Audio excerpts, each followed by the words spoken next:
नमस्कार, मैं सुष्मिता। आप देख रहे हैं लाइव न्यूज नाउ। शुरुआत करते हैं। वर्तमान समय में जो सबकी कुरीतियां हैं, आज लाखों रुपए शादी में क्यों बर्बाद हो जाते हैं। मुझे तो आश्चर्य तब होता है कि जब बड़े बड़े मंच पर शादी की बड़ी स्किल लगाई जाती है और बाहर से बुला करके महिलाओं को नचाया जाता है और फिर बोतलों पर पैसा हमारा जाता है। मुझे खुद को शर्मिंदगी महसूस होती, क्या हमारा समाज था। अरे जो राम का समाज, जिस कुल में राम पैदा हुए, जिस कुल में कृष्ण पैदा हुए, बुद्ध महावीर जैसे तपस्वी जिस कुल में पैदा हुए, दुर्भाग्य वो समाज का कि आज वो शराब की बोतलों के पीछे नाच रहा है। शर्म आनी चाहिए हम सब लोगों को। हमें संकल्प करना होगा, हमें संकल्प करने की महती आवश्यकता है कि एक तो पूरी दुनिया राम का 2500 करोड़ रुपए का मंदिर बनाई जा रही है और आज राम के वंशज जो राठौर वंश, चंद्रवंशी, सूर्यवंशी जो लोग इस प्रकार शराबों पर नाच रहे हैं, ये हमें शोभा नहीं देता। वो नाच में आपका पिता भी होता है, नाच में आपके दादा भी बैठा होता है, दूसरे महिलाओं की विंग में आपकी पत्नी भी होती है, आपकी मां भी वहां होती है और इस प्रकार के ये नंगा नर्तंगी ये शोभा नहीं देता सब लोगों को। ये मेरा व्यक्तिगत मानना ऐसा है।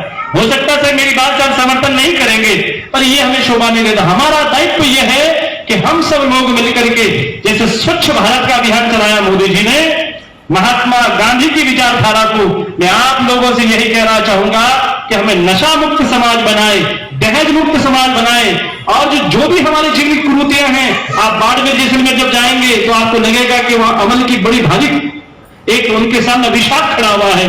मर जाए तो अमल, शादी हो तो अमल, मतलब चुनाव के समय तो होता ही है, पर ये मतलब इस प्रकार से लोग कर्ज में डूब जाते हैं, उन्हें जमीनें बेचनी पड़ती है।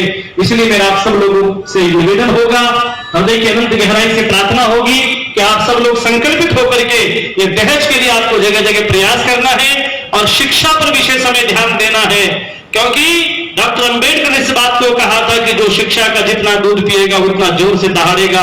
आज वर्तमान में लिखने की ताकत को बढ़ाना होगा।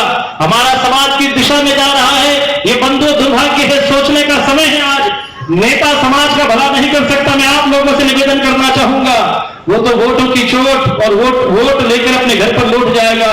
5 साल बाद फिर आपको पूछेगा कि जिंदा हो या मरे हो। इसलिए हम सभी को चाहिए, आप सोचो कि नेता समाज को सुधारेगा नहीं, समाज सुधारने वाले कार्यकर्ता जो धरती से जुड़े रह करके जमीन से जुड़ने जो कार्य करते, जैसे आदरणीय महेंद्र सिंह जी, जैसे हमारे बहुत सारे संगठन चल रहे हैं। क्षत्रिय संघ भी काम कर रहा है इस संगठन के अंदर, कर्मी सेनाएं भी काम कर रही है। समाज में सब चीज की जरूरत होती है बंधुओं। जैसे आप बगीचे में जाके वहां लाल पुष्प भी होता है, काला भी होता है, गुलाबी भी होता है, इसी प्रकार नवरंग हमें ये एक तरह का गुलदस्ता चाहिए जिसमें समाज की स्वर्णिम आभाएं छुपी हुई है। बस हम सब लोगों को मन बनाने की महती आवश्यकता है।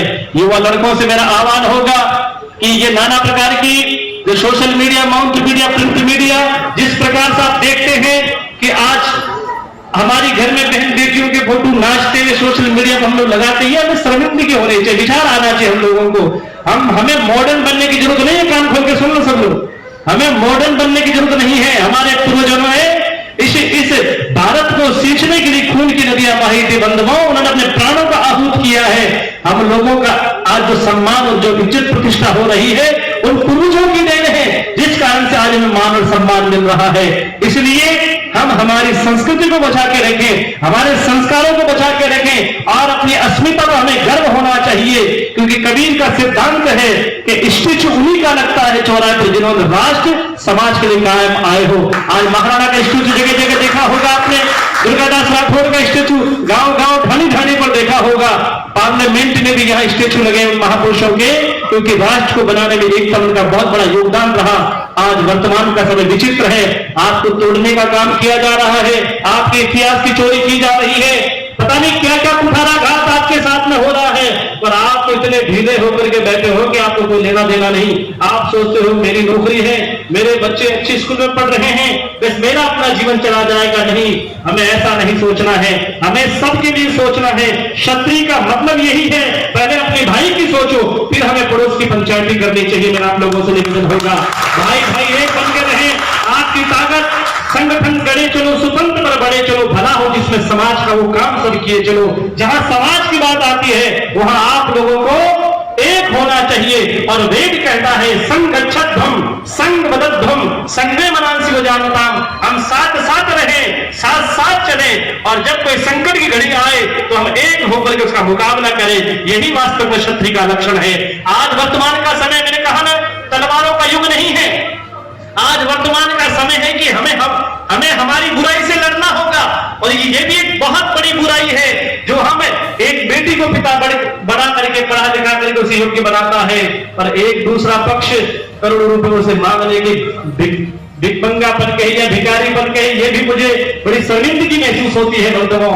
ये शब्द का प्रयोग भी नहीं करना चाहिए, परंतु क्या करें, मजबूरी ऐसी हो जाती है कि पिता को सब कुछ बेच करके दांव पर लगाना पड़ता है। इसलिए आपको पता होगा कि राजा राम ने का जब विवाह हुआ, महाराज जनक ने उनसे आग्रह किया दशरथ जी से कि आप कुछ और, हम कुछ भेंट करना चाहें तो आप हमें बता दीजिए, कुछ विवाह में कमी रह गई हो। तो महाराज जनक खड़े होकर कहते हैं, जनक सीता के पिता हैं, वो खड़े होकर कहते हैं कि आपने कन्या को दे दिया है, इससे बड़ा हमें और कुछ नहीं चाहिए, हमारा सौभाग्य है, भाग्य नहीं सौभाग्य है हमारा। और हम लोगों को तो फॉर्च्यूनर गाड़ी चाहिए, हम लोगों को रेंज रोवर, बड़ी बड़ी महंगी गाड़ियां, बड़ी बड़ी होटल्स चाहिए, प्रॉपर्टियां चाहिए। मैं आप लोगों से कहना चाहता हूं, भैया प्रॉपर्टी लेनी है तो आपको संकल्प करना होगा। बेटियों से मेरा विशेष आह्वान है, आप लोगों से विशेष मेरी प्रार्थना होगी कि जो लड़के के पिता इस प्रकार की डिमांड करते हैं, चाहे जीवन भर कुंवारे रह करके मीरा जैसी भक्ति कर लेना, पर वापस विवाह दोबारा नहीं करना, तभी ये आपकी दहेज विरोधी संगठन संस्था आगे बढ़ेगी बंधुओं। क्योंकि